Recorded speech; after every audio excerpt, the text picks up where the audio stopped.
Tamil cinema പ്രേമികൾ ഏറെ ആവേശത്തോടെ കാത്തിരിക്കുന്ന ചിത്രമോ ഒന്നാണ് 'കൈദി 2'.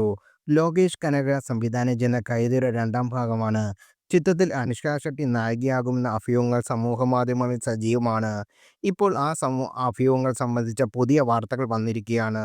ചിത്രത്തിന്റെ ഭാഗമാകുന്നതിന് അനുഷ്കയെ ഇതുവരെ ആരും സമീപിച്ചിട്ടില്ല എന്നാണ് നടിയുടെ അടുത്ത വൃത്തങ്ങളെ ഉദ്ധരിച്ച് OTT പ്ലേ റിപ്പോർട്ട് ചെയ്യുന്നത്. തമിഴിൽ നിന്നോ തെലുങ്കിൽ നിന്നോ പുതിയ പ്രൊജക്ട് ഒന്നും നടി ഇതുവരെ കമ്മിറ്റ് ചെയ്തിട്ടില്ല എന്നാണ് റിപ്പോർട്ടുകള്.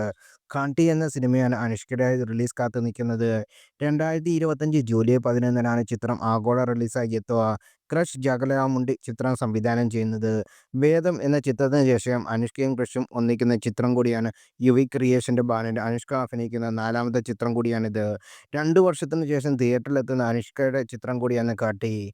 അതേസമയം 'കൈദി 2' ഉടൻ ആരംഭിക്കുമെന്ന റിപ്പോർട്ടുകളുണ്ട്. ചിത്രത്തിൽ കാർത്തി അവതരിപ്പിക്കുന്ന ദില്ലിയും സൂര്യയുടെ റോളക്സ് എന്ന കഥാപാത്രം 'കൈദി 2'ൽ നേർക്കുനേർ വരുമെന്ന് റിപ്പോർട്ടുകൾ. ചിത്രത്തിൽ കമലഹാസന്റെ വിക്രം എന്ന കഥാപാത്രം എത്തുമെന്ന് സൂചനകൾ.